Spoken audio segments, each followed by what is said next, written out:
Mkuu wa Jeshi la Kujenga Taifa Meja Jenerali Rajabu Nduku Mabele anatoa wito kwa vijana waliohitimu elimu ya sekondari kidato cha 6 mwaka 2025 kutoka shule zote za Tanzania bara kuhudhuria mafunzo ya Jeshi la Kujenga Taifa kwa mujibu wa sheria.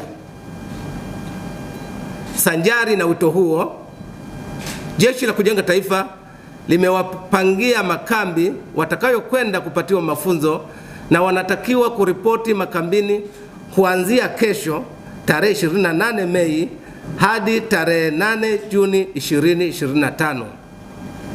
Wahitimu wenye mahitaji maalum and physical disabilities waripoti katika kambi ya Ruvu Jeshi la Kujenga Taifa iliyopo Mlandizi mkoani Pwani, ambayo ina miundombinu ya kuwahudumia watu hao.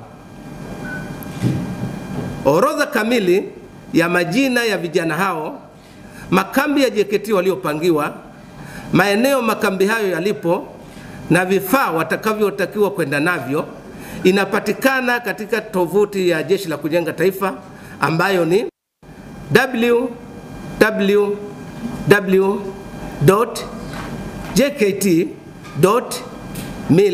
www.jkt.mil.tz.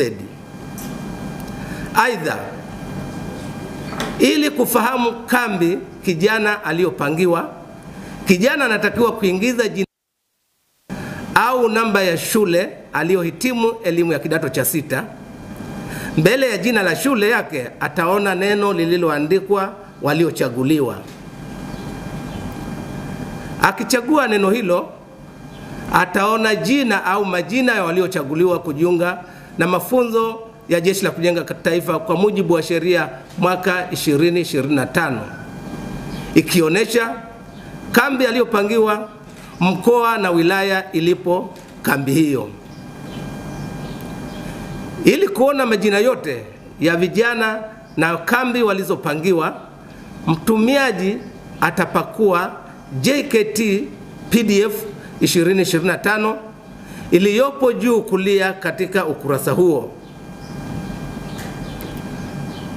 Mkuu wa Jeshi la Kujenga Taifa Meja Jenerali Rajabu Nduku Mabele anawakaribisha vijana wote waliohitimu kidato cha 6 mwaka 2025 ili waweze kujiunga na vijana wenzao katika kujengewa uzalendo, kufundishwa nidhamu, ukakamavu, umoja wa kitaifa, stadi za kazi, stadi za maisha na utayari wa kulilinda na kulitumikia taifa lao.